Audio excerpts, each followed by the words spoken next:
The engineer officer arrived at the forward assembly area at 4:10 hours on September 17th, before first light, after a 12-kilometer movement by truck from the divisional rear. The vehicle halted on a gravel track bordered by poplar trees spaced at irregular intervals of 8 to 12 meters. The temperature was 7 degrees Celsius. Ground humidity was high, with low fog settling in the river valley below. Visibility at ground level was limited to approximately 180 meters. The officer was a commissioned engineer lieutenant, 28 years old, attached to a combat engineer platoon temporarily assigned to an infantry battalion. His role was to supervise demolition tasks during the withdrawal phase of the operation. He carried a standard service pistol, 9x19 millimeters, blowback action, unloaded, with 2 magazines in a leather pouch. His primary equipment consisted of a canvas satchel containing blasting caps, electric detonators, insulated firing wire, and a compact field telephone with hand-crank generator. The satchel weighed approximately 14 kilograms when fully loaded. He also carried a folding map case, compass, and stopwatch. At 4:18 hours, he dismounted and proceeded on foot toward the river. The route descended gradually at a gradient of roughly 3 degrees. The soil underfoot was compacted loam with patches of crushed stone. At 4:26 hours, the bridge became visible through thinning fog, a steel truss structure spanning 62 meters, deck width 4.5 meters, oriented roughly east-west.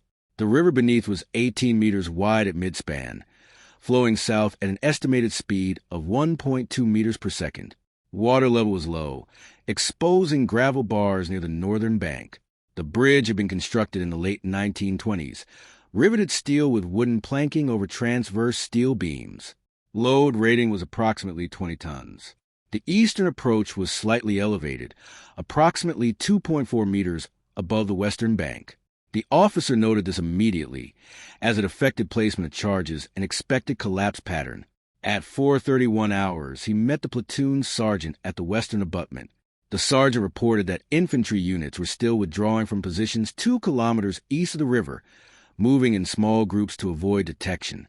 Estimated completion of crossing was given as before daylight, without precise timing. No written timetable was provided. The demolition order had been issued verbally at regimental headquarters at 2:50 hours. The instruction was explicit: deny the bridge to enemy armor reconnaissance elements expected to arrive from the east within the next 12 to 24 hours. The order assumed friendly forces would have completed their crossing before 5:30 hours. At 4:34 hours, the officer began reconnaissance of the structure. He moved slowly along the western side, counting panel lengths, noting rivet clusters, and identifying main load-bearing members. He selected 2 primary charge locations, one at the eastern truss lower chord joint, another at midspan near a gusset plate, where stress concentration was highest. The intention was to drop the central span into the river, while twisting the eastern truss to prevent rapid repair. At 4:48 hours, fog density increased briefly. Sound carried poorly. The officer paused, listening. No engine noise was audible. Occasional small arms fire could be heard distantly to the east, irregular and fading. At 4:55 hours, he began placing charges. Each charge consisted of 4 kilograms of plastic explosive, molded around structural members and secured with wire.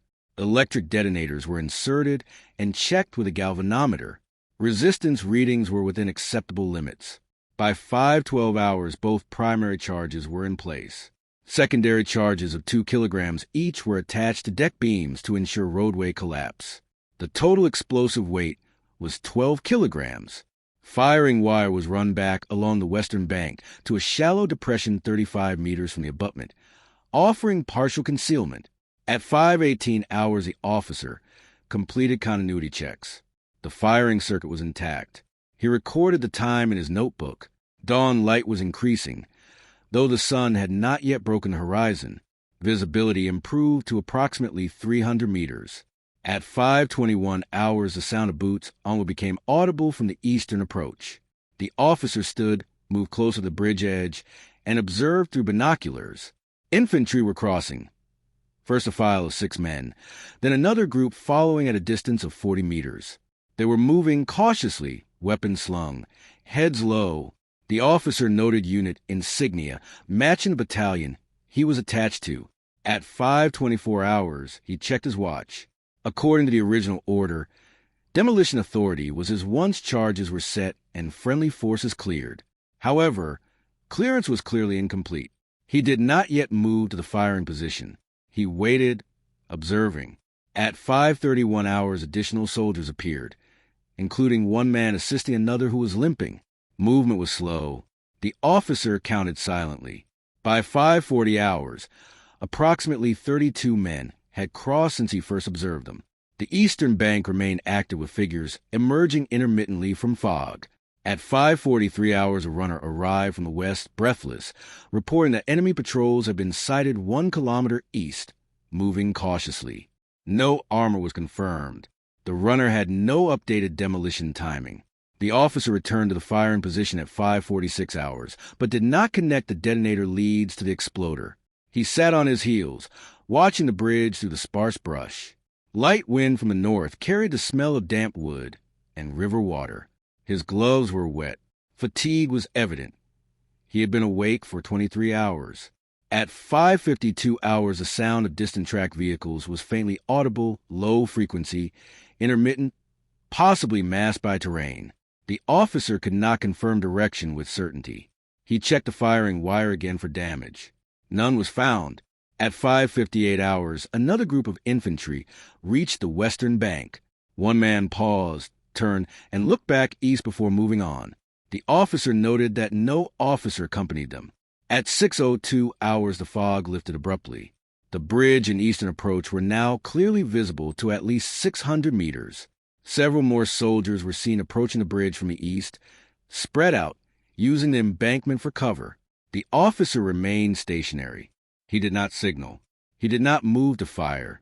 The situation was unresolved.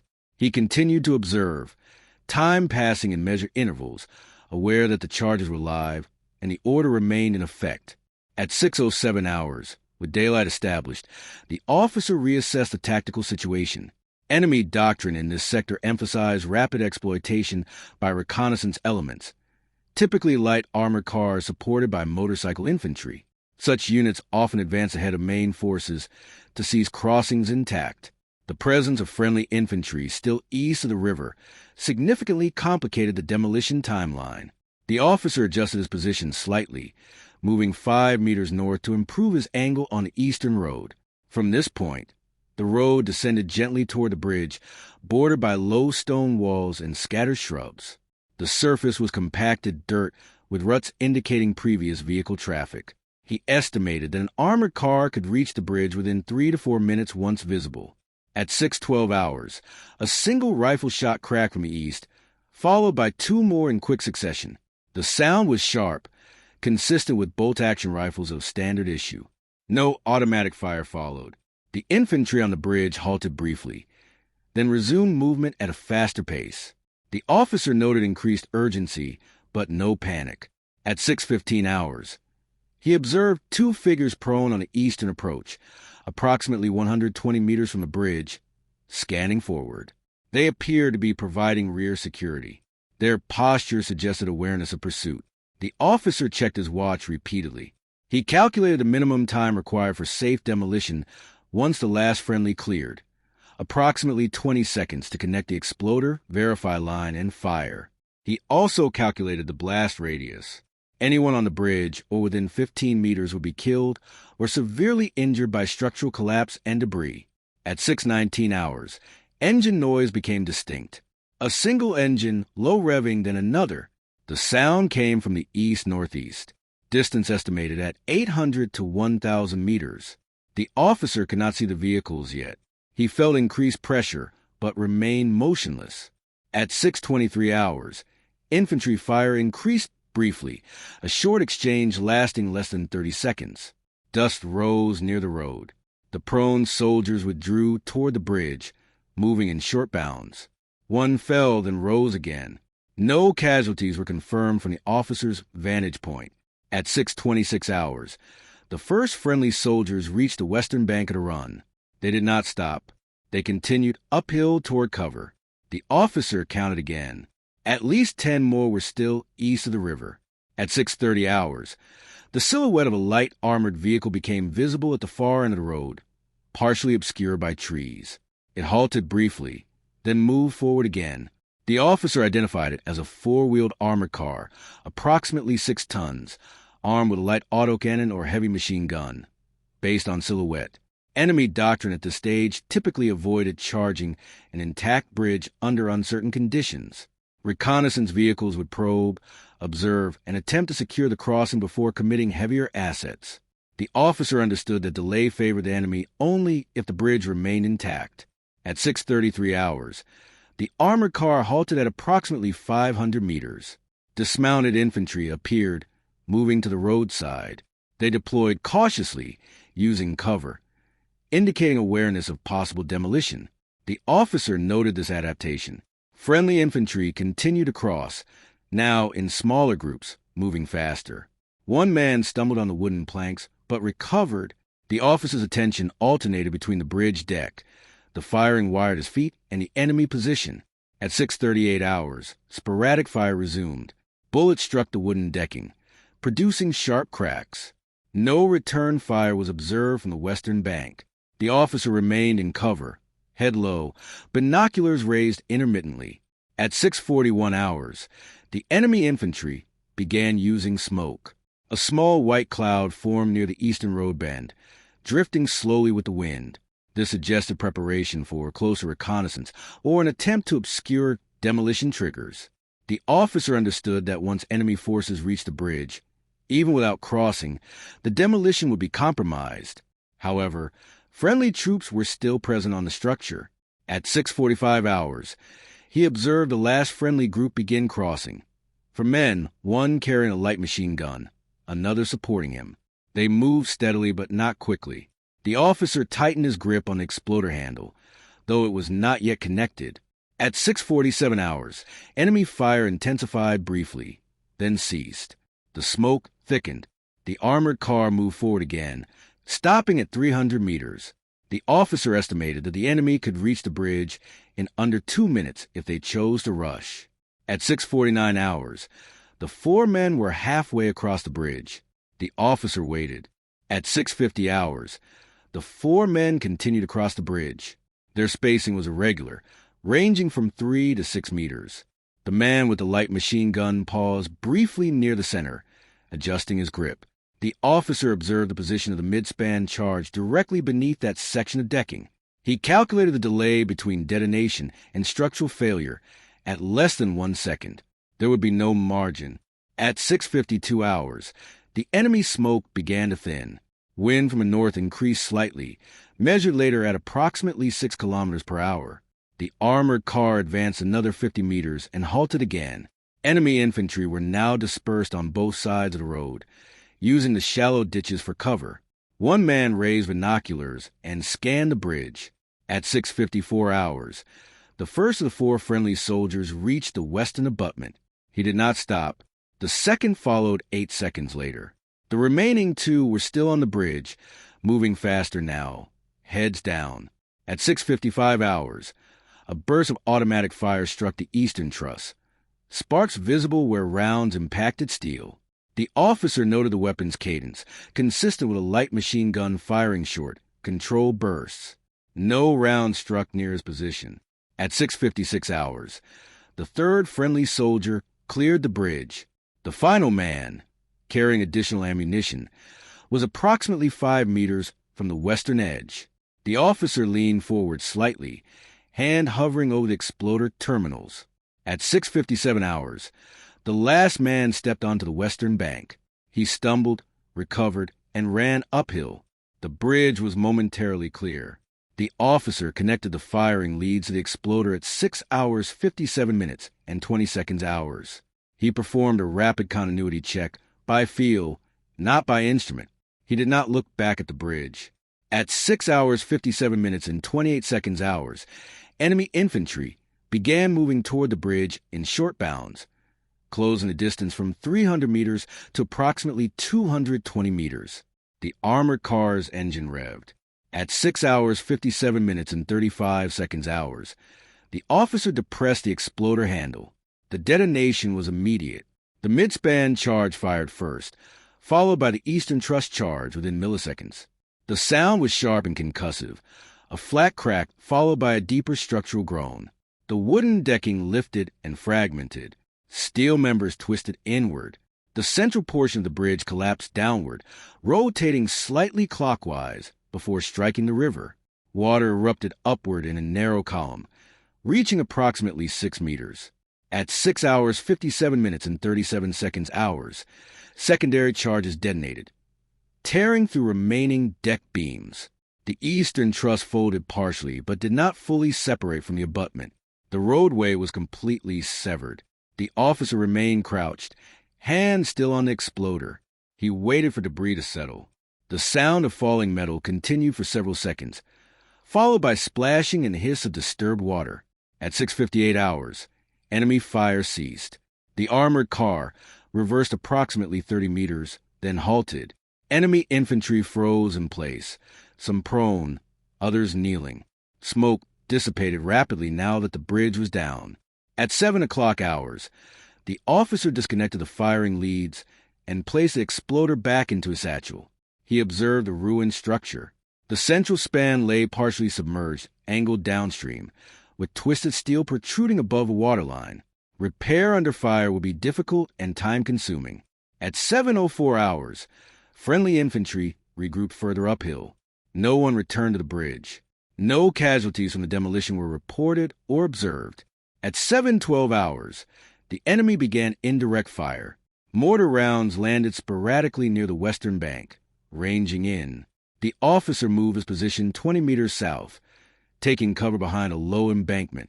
Shrapnel struck nearby trees, stripping bark. At 7:20 hours, the officer received a brief verbal acknowledgement from the platoon sergeant that the demolition was successful. No further orders were given. The unit prepared to withdraw westward.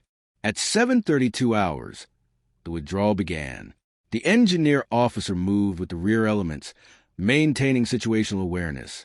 Enemy mortar fire continued intermittently, but no direct pursuit was attempted at this time.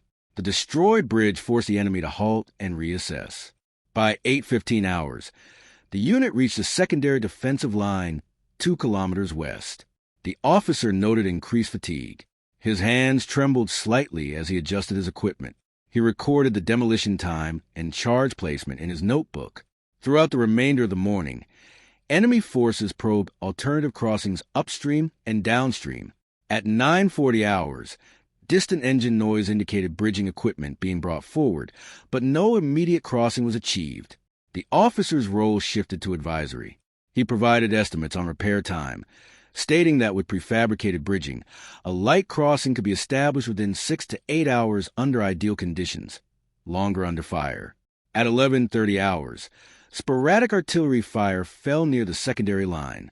The officer remained in cover, scanning terrain, noting how the river bend limited enemy maneuver. By early afternoon, the enemy adjusted tactics. Infantry patrols were sent upstream to locate fords. At 14:10 hours, a skirmish occurred approximately 1.5 kilometers north, involving small arms fire only. The officer did not engage directly, but monitored reports. Weather deteriorated slightly after 1600 hours. Clouds thickened and light rain began, reducing visibility. The river level rose marginally, further complicating crossing efforts. The officer spent the evening reinforcing obstacles and advising on field fortifications. He did not sleep. Fatigue accumulated, but no acute engagement occurred near his position. During the night, at approximately 1:20 hours on September 18th, enemy engineers attempted a temporary crossing upstream using inflatable boats. Artillery interdiction disrupted the attempt. By dawn, the effort was abandoned. The destroyed bridge remained unusable. The enemy was forced to reroute several kilometers south, delaying their advance significantly. At 10 o'clock hours on September 18th, the engineer officer was formally informed that his demolition had been decisive in delaying enemy movement. No commendation was issued at that time. The bridge site was later photographed for intelligence assessment. The officer noted in his final report that the lack of precise withdrawal timing nearly resulted in friendly casualties. He recommended stricter coordination between maneuver and engineer elements. The bridge remained down for the remainder of the campaign in that sector,